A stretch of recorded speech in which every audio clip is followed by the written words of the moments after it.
대한민국의 대표적인 이단 중에 하나지요. 그러니까 여러분 딱 떠오르는 단어가 있으십니까? 신천지. 그거보다는 좀 착한 이단입니다. 구원파. 구원파. 여러분, 구원파의 구원의 표지, 그게 뭡니까? 거듭남의 확신입니다. 구원파는 누군가가 내가 거듭났다라고 확신해야 그 사람이 진짜 예수 믿는 사람이라고 생각하지요. 그래서 구원파는 전도할 때 10가지 질문을 던집니다. 한번 들어보시겠습니까?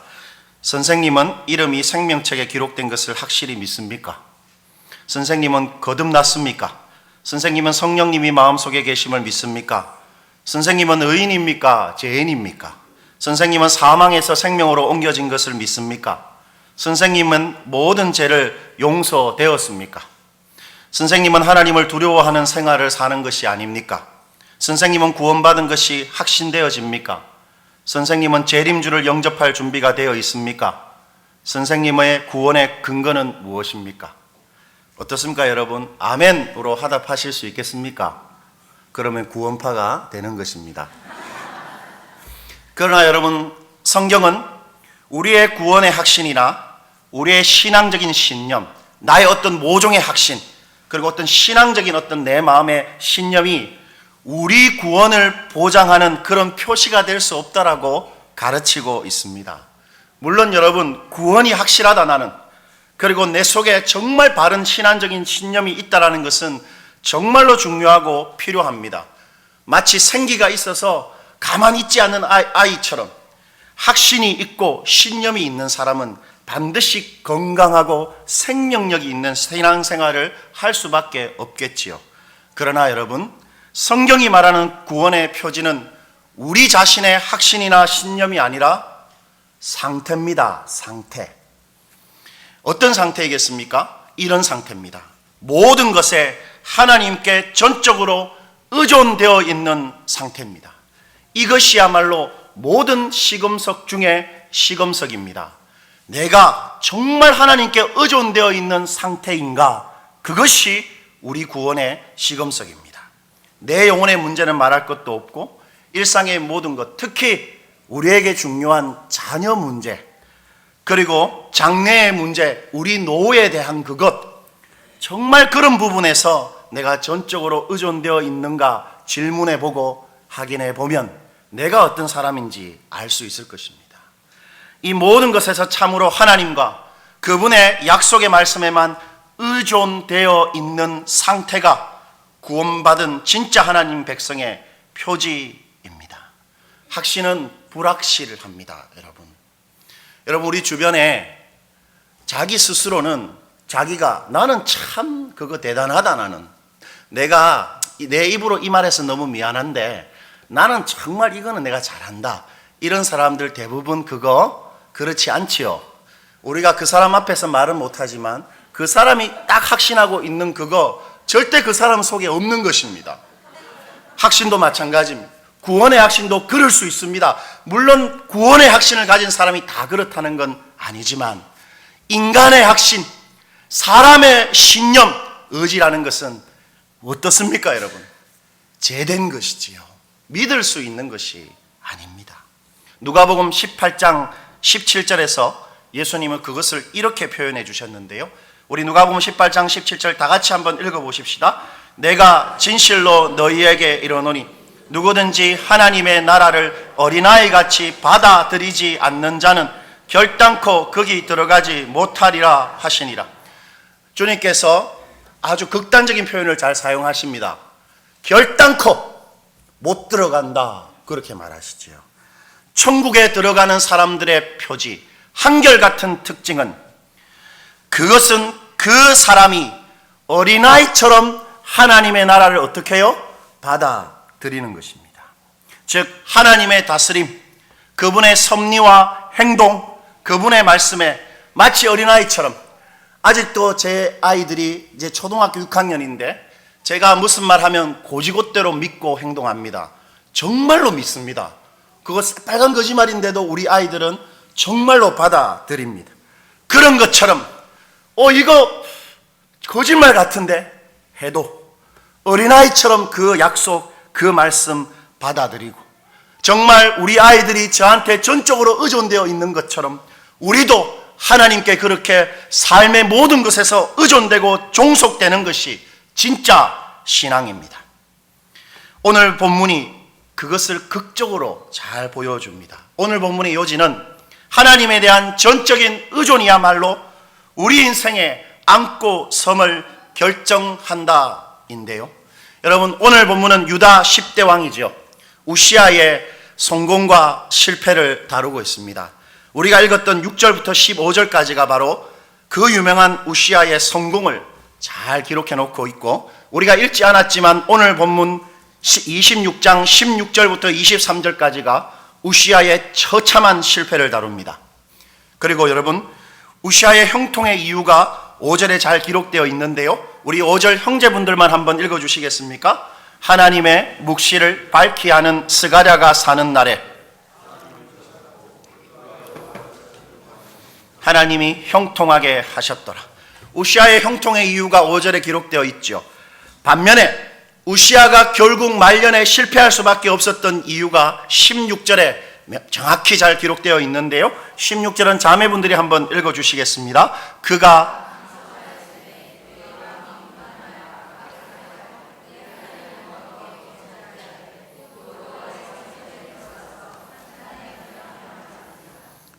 여러분, 이처럼 오늘 우시아의 이 이야기는 한 사람의 인생이 무엇으로 앉고 무엇으로 서게 되는가에 대한 하나의 표본입니다.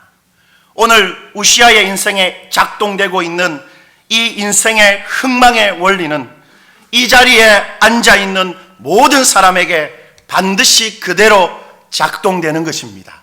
이 사람의 누구든 상관없습니다. 이 자리에 정말 내가 하나님의 백성이라고 생각하는 사람이 있다면 오늘 이 우시아의 인생에 작동되었던 이 흥망의 원리는 이 자리에 있는 우리 모두에게 반드시 작동되게 되어 있습니다. 왜냐하면 오늘 본문의 이 흥망의 원리가 우리 하나님의 원리이기 때문입니다. 그렇다면 먼저 우시아의 형통을 우리 한번 살펴볼까요? 여러분, 우시아는 우리가 생각하는 것하고 달리 남유다, 왕국이 분열되어서 북이스라엘과 남유다로 이렇게 나뉘게 되는데, 그 남유다의 왕들 중에서 가장 큰 영토를 차지했던 왕이 바로 우시아입니다. 2절을 한번 보시겠습니까? 아마샤 왕이 그의 열조들의 묘실에 누운 후에 우시아가 뭘 건축하지요? 엘롯을 건축하여 유다에 돌렸더라. 여러분, 우시아가 왕으로서 이룬 가장 큰 업적을 이 역대하 기자가 기술하자마자, 우시아 이름이 나오자마자 바로 생각나는 것이 하나 있었는데, 그것은 엘롯이었습니다. 엘롯. 그러니까 우시아가 왕으로서 이룬 가장 큰 업적은 엘롯의 수복입니다. 솔로몬 때 그 엘롯을 딱 차지하고 있었는데 솔로몬 사후에 그것을 빼앗기게 되었던 것이지요. 엘롯은 홍해 북단에 위치한 항만도시입니다. 항만도시. 애국과 남아라비아를 연결하는 무역의 요지입니다. 무슨 말이겠습니까, 여러분? 그러므로 엘롯을 딱 차지하고 있다는 건 뭘 누리고 있다는 거지요? 막대한 부를 누린다는 것입니다. 우시아가 그렇게 그 엘롯을 차지했다는 것은 뭘 말해 주겠습니까, 정치적으로? 우시아가 주변 열국을 제압했다라는 증거입니다. 여러분, 금사라기 땅을 주변의 열국들이 가만히 둘 리가 있습니까? 힘이 있으면 그거 차지하고 싶어 하겠죠. 그러나 왜 차지 못합니까? 우시아가 더 힘이 셌기 때문입니다. 우시아가 엘롯을 수복했다는 것은 우시아가 주변 열국을 제압했다라는 말입니다. 여러분, 6절과 8절이 그러한 우시아의 강성함을 이렇게 말해주고 있는데요, 6절과 8절을 제가 한번 읽어보겠습니다. 우시아가 나가서 블레셋 사람들과 싸우고 가드 성벽과 아분의 성벽과 아스돗 성벽을 헐고 아스돗 땅과 블레셋 사람들 가운데에 성벽들을 건축하며 하나님이 그를 도우사 블레셋 사람들과 구르바알에 거주하는 아라비아 사람들과 마온 사람들을 치게 하신지라. 암몬 사람들이 우시아에게 조공을 바치매 우시아가 매우 강성하여 이름이 애굽 변방까지 퍼졌더라. 여러분, 우시아는 이스라엘의 왕들 중에 다윗도 그런 일을 못했는데 그 누구도 하지 못한 어떤 땅을 침략합니까? 블레셋입니다. 여러분, 예수님이 거주했던 그 땅의 이름이 뭐죠? 팔레스타인이죠. 팔레스타인의 어원이 바로 블레셋에서 나왔습니다. 블레셋 사람들의 땅이라는 뜻인데요, 그처럼 블레셋은 그 고대 근동에서 강자였습니다. 그런데 아무도 하지 못한 블레셋을 침공해서 그 땅의 3분의 1을 차지했습니다, 우시아가.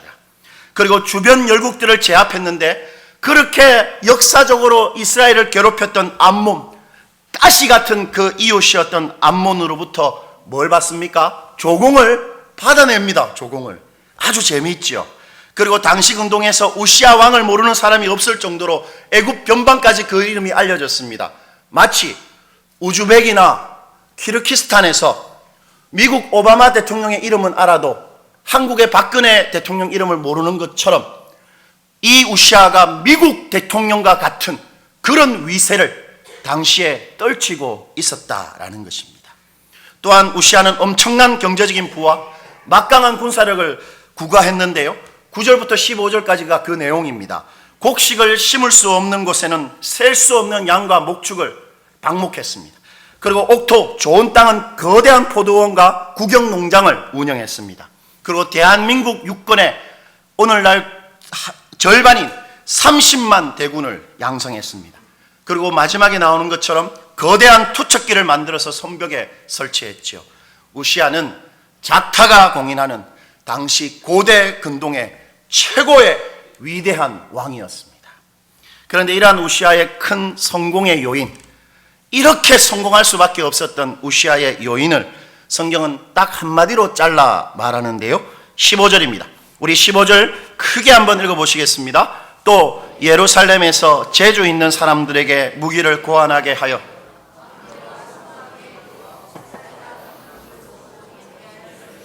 그의 이름이 멀리 퍼지면 기이한 도우심을 얻어 강성하여 짐이었더라. 여러분, 우시아가 왕으로서 성공과 부국 강명을 이루어낼 수 있었던 결정적인 요인이 뭡니까?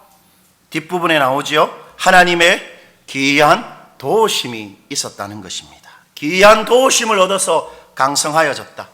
여러분, 우시아의 성공은 단순히 그의 정치적인 리더십 그리고 군사력, 그의 경제력에 있었던 것이 아닙니다. 기이한 도우심에 있었습니다. 기이한 도우심이 뭡니까? 말로는 설명할 수 없는 하나님의 초자연적인 개입이 결정적이었다는 것입니다. 여러분, 우시아가 성공했던 이유는 말로는 내가 설명할 수 없는데 하나님이 그렇게 하셨다, 그렇게 말하고 있는 것과 같은 것입니다. 이것은 성경이 일관되게 우리에게 가르치고 확신하는 진리이지요. 시편 75편 6절과 7절이 그것을 이렇게 노래했는데, 우리 한번 읽어보시겠습니다. 무릇 높이는 일이 동쪽에서나 서쪽에서 말미암지 아니하며 남쪽에서도 말미암지 아니하고 오직 재판장이신 하나님이 이를 낮추시고 저를 높이시느니라. 여러분, 이 시편의 동쪽, 서쪽 그리고 남쪽은 이 세상의 결정적인 요인들을 말합니다. 누군가의 성실함, 야, 그 사람은 한결같다. 그리고 누군가의 재능, 야, 이 사람은 진짜 다르다, 보통 사람하고. 그리고 능력, 돈, 그래도 저 사람 부동산이 많아. 그리고 배경, 저희 아버지가 누구누구더라, 이런 배경.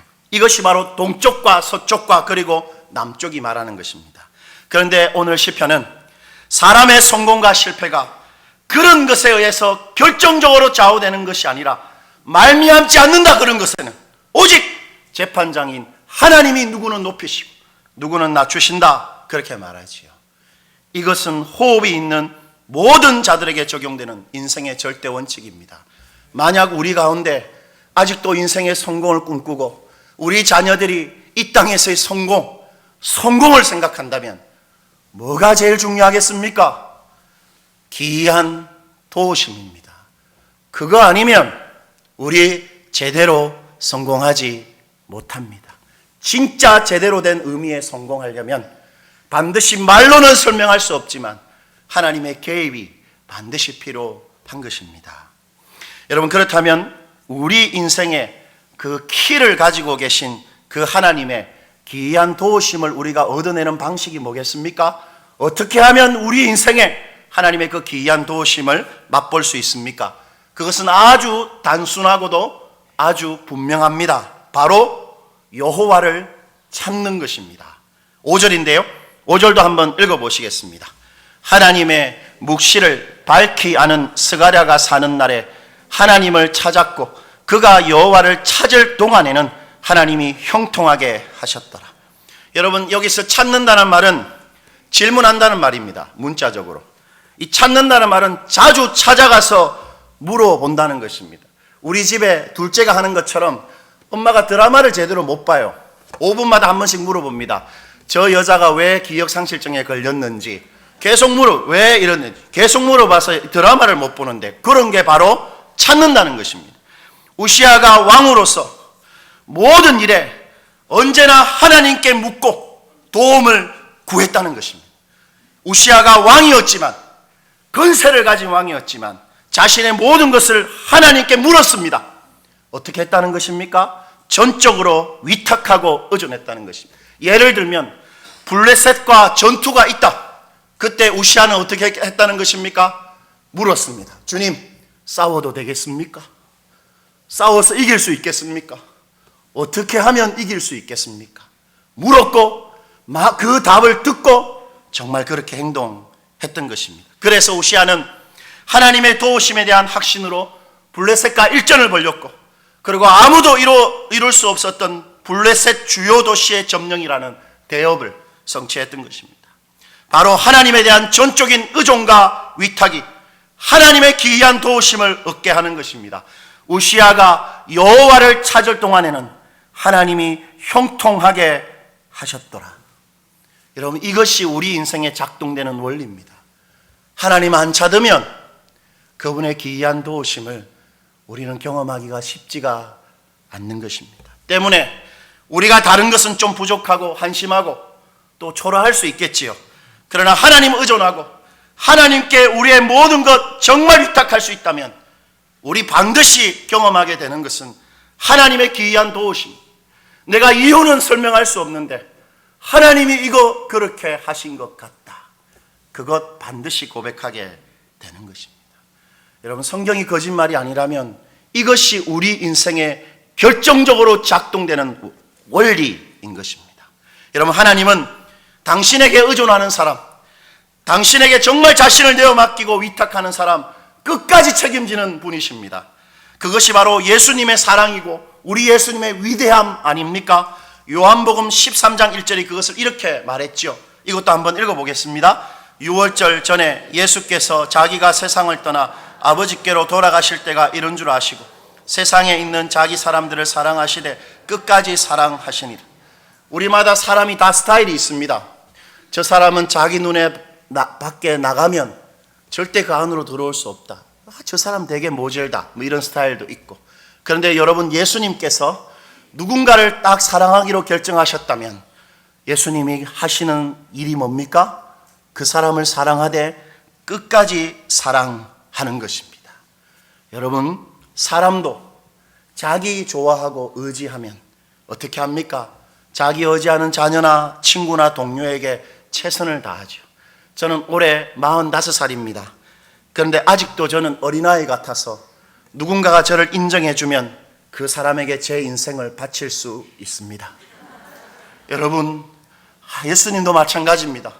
한번 예수님 저 살려주십시오.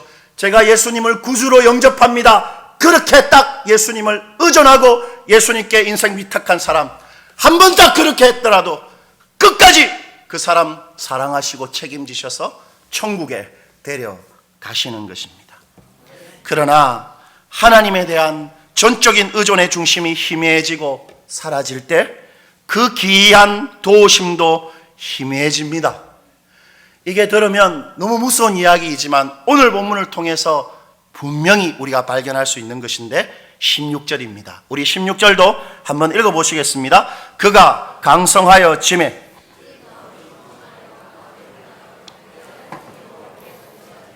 곧 여호와의 성전에 들어가서 향단에 분향하려 한지라. 여러분, 여기서 마음이 교만하다 이 말은 어떤 말이냐면 문자적으로 마음이 높다라는 것입니다. 여러분, 마음이 높다라는 게 뭡니까? 주변에 마음이 높은 사람 본 적이 있습니까? 마음이 높다라는 것은 자기 중심성이 최고조로 이룬다는 것입니다. 내 자아가 내 주인이 되고 모든 것의 결정권자가 되는 최고조의 상태, 그것이 마음이 교만한 것입니다. 여러분, 마음이 교만한 사람은 적극적으로 그 행동이 어떻게 나타나겠습니까? 주변을 통제하려고 합니다. 마음이 높아 있어서 자기 중심성이 강한 사람은 주변에 자기 통제권에 들어오지 못하는 것이 있으면 참을 수가 없게 되어 있습니다. 혹시 그런 사람이 있습니까? 그러면 교만한 것입니다. 여러분, 소극적으로 자기 중심성이 최고조에 있는 사람은 불평하고 험담합니다. 주로 자매들이 그렇게 하지요. 죄송합니다. 왜냐하면 자기 중심성이 강한 사람은 나는 틀린 게 없어요. 앞만 살펴봐도 나는 하나도 틀린 게 없습니다. 그러니까 뭐가 틀렸습니까? 주변이 틀렸죠. 불평합니다. 나는 바른데 주변이 다 나쁩니다. 그러므로 험담하는 것입니다. 우시아가 마음이 교만하여 자기 중심성이 하나님보다 더 높아지고 확고해지자 우시아는 자기 통제권을 벗어난 유일한 곳, 바로 성전에서 죄를 범합니다. 바로 19절인데요. 19절도 한번 읽어보시겠습니다. 우시아가 손으로 향로를 잡고 분향하려 하다가 har을 내니 그가 제사장에게 har을 낼 때에 여호와의 전안 항당 곁 제사장들 앞에서 그의 이마에 나병이 생긴지. 여러분, 왜 성전에 들어갔습니까? 마음이 교만해지니까 우시아가 뭐가 생겼죠? 내 통제권을 벗어나 있는 한 곳이 참을 수가 없는 것입니다. 그래서 자기는 절대 할 수 없는 일, 왕이지만 할 수 없는 일, 뭐지요? 향단에 불을 피우는 일 하려고 하는 것입니다. 위대했던 한 하나님의 사람이 한순간에 비참한 사람이 되고 있습니다. 최고의 성공가도를 달리던 한 사람이 하나님에 대한 전적인 의존이 사라지자 단 한순간에 푹 가라앉습니다. 여러분, 우리가 만약 불신자가 아니고 진짜 신자라면 우리에게도 동일하게 적용되는 것입니다. 우리가 여전히 자기 마음만 놓고 그래서 주변을 통제하려고 하고 불평과 험담에 늘 살아간다면 우리는 교만한 것인데 어떻게 되겠습니까? 어떻게 되지요? 한순간에 내가 예상할 수 없는 그때 우시아처럼 푹 가라앉게 되는 것이지요. 여기서 우리가 분명하게 확신하게 되는 이분법적인 진리가 있습니다. 모든 일에 하나님을 의존하면 그분의 형통을 반드시 누리게 되지만 하나님 망각하고 나를 너무 사랑하고 내 중심성, 내 자존심 놓지 않으면 결국 비참해집니다. 그래서 예수님께서 제자들을 부르실 때 이렇게 말했던 것인데요. 마태복음 16장 24절입니다. 한번 읽어보겠습니다. 이에 예수께서 제자들에게 이르시되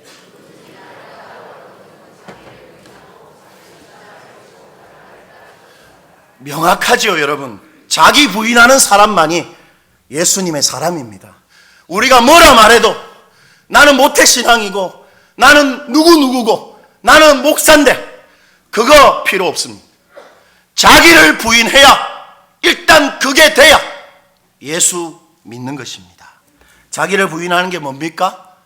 자기 중심성이 포기되어지는 것이고 낮아지는 것이지요.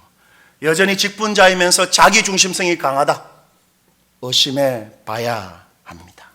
결국 우리 삶의 질과 형통은 내가 무엇을 어떻게 하는가에 달려 있는 것이 아니고 내가 하나님을 의존하는가 아닌가에 달려 있는 것입니다.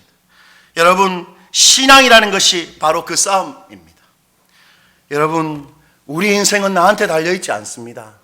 제가 그 조문을 가가지고 한 분이 이렇게 말하는, 어머니가 그렇게 건강하시고 참 곱고 다 그랬는데 그래서 90 넘어 살 줄 알았는데 아이고 암은 안 됩디다, 그렇게 말해요. 암에 걸리니까 이거 손 쓸 수가 없다. 여러분, 우리는 그런 존재 아닙니까? 인생은 나한테 안 달려 있습니다. 어디에 있습니까? 하나님께 달려 있는 것이죠. 신앙이란 바로 그 싸움입니다. 내 중심이 될 것인가, 하나님이 중심이 될 것인가의 싸움입니다. 매일 싸워야 합니다. 내가 중심이 될 것인가, 하나님이 중심이 될 것인가. 직분자들에게 부탁드리는 거지요. 일할 때 이건 내가 하고 싶은 건가, 정말 하나님 하고 싶은 건가 늘 묻고 우시아처럼, 그래야 그 일에 뭐가 있겠습니까? 형통, 기이한 도우심으로 말미암는 형통이 있는 것입니다. 그렇다면 마지막으로 우시아가 그런 절대 권력자임에도 하나님을 의존할 수 있었던 이유가 뭐겠습니까? 마지막으로 우리가 살펴볼 텐데요. 죄송합니다. 잠을 좀 이렇게 깨시고, 우리 5절에 보면 우시아가 절대 권력자임에도 하나님을 의존할 수 있었던 이유가 잘 기록되어 있는데, 우리 5절 한 번 더 읽어보십시다. 5절입니다. 하나님의 묵시를 밝히 하는 스가랴가 사는 날에 하나님을 찾았고 그가 여호와를 찾을 동안에는 하나님이 형통하게 하셨더라. 여러분, 우시아로 하여금 하나님을 찾게 했던 요인이 뭡니까? 왜 이 왕이, 여러분, 군대에서 말년병장만 되어도 그렇게 신실하던 사람이 어떻게 됩니까? 교회 안 나갑니다. 군대에서 말년병장만 되어도 그런데 왕입니다. 왕. 이 왕이 하나님을 의존했던 이유가 뭐겠습니까? 그럴 필요가 없지 않습니까? 다 가지고 있는데, 그것은 스가랴의 생존입니다. 스가랴의 생존. 여러분 5절 다시 한번 주목해 보시겠어요? 하나님의 묵시를 밝히 하는 누구지요? 스가랴가 어떻게 하는 날? 사는 날에 우시아가 하나님을 의지했습니다. 즉 우시아는 스가랴에 사는 날 동안에는 우리 하나님을 의존했습니다. 스가랴는 우리가 아는 그 선지자 스가랴가 아닙니다. 스가랴는 누군지 우린 잘 모릅니다. 그러나 묵시를 밝히 아는 사람이죠. 아마 왕실 성경학자였던 것 같습니다. 그런데 스가랴가 특징이 뭡니까? 이 사람의 묵시를 밝히 안다는 것입니다. 하나님의 말씀, 그 율법의 글자 이면에 숨겨져 있는 그 묵시의 의미를 밝히 아는 사람이었다라는 것입니다. 즉 우시아는 그 스가랴의 도움으로 율법의 이면에 숨겨져 있는 참된 뜻을 제대로 깨닫게 되었고, 그 꿈틀거리는 살아있는 하나님의 말씀에 늘 노출되고 영향을 받았습니다. 그래서 하나님과 바른 관계, 즉 하나님에 대한 전적 의존이 왕임에도 불구하고 가능했던 것입니다. 결국 하나님의 참된 말씀의 깨달음이 우시아의 그 운명을 좌우했던 것입니다. 너무 정확하게 오늘 우시아가 우리에게 말해주고 있습니다. 그렇다면 여러분, 왜 말씀이 한 사람의 운명을 좌지우지합니까? 도대체 이 말씀과 예배 때 설교 한번 듣는 게 뭔데 한 사람을 성공하게도 하고 한 사람을 처참하게도 만듭니까? 왜냐하면 우리 성경은 단순한 문자나 말이 아니기 때문입니다. 성경은 살아있는, 지금 살아있는 우리 하나님의 생명이고 그분의 힘이기 때문입니다. 이사야 55장 10절과 11절이 그것을 이렇게 말해줍니다. 이것도 한번 우리 읽어보겠습니다. 이는 비와 눈이 하늘로부터 내려서 그리로 돌아가지 아니하고 땅을 적셔서 소출이 나게 하며 삭이 나게 하며 파종하는 자에게 종자를 주며 먹는 자에게 양식을 준과 같이 내 입에서 나의 기뻐하는 뜻을 이루며 내가 보낸 일에 형통하리. 여러분, 말씀은 다른 말하고 달라서 살아있기 때문에 발화되어진 그 내용대로 반드시 그것을 이루고 나서야 돌아가게 되어 있다, 사라지게 되어 있다. 주님께서 그렇게 확신합니다. 이처럼 살아있는 하나님의 말씀은 우리 속에 들어와서 어디를 공략하고 영향을 주냐 하면 바로 우리의 마음에 행동하기 시작하는 것입니다. 예수님은 우리 마음의 중요성을 이렇게 말씀하신 적이 있는데요. 마태복음 15장 18절과 19절입니다. 입에서 나오는 것들은 마음에서 나오나니 이것이야말로 사람을 더럽게 하느니라. 마음에서 나오는 것은 악한 생각, 살인, 간음, 음란, 도둑질과 거짓 증거와 비방이니. 여러분, 거짓 증거하면 없는 말 만들어서 이야기하면, 그리고 비방하면 그거 그냥 그 사람 단점이다, 그 사람 단점이다 이렇게 말하는 게 아니고 그 사람 마음이 그렇다는 것입니다. 다 마음에서 나오게 되어 있다는 거지요. 마음은 그 사람의 행위를 결정하는 자소입니다. 욕구와 생각의 자소지요.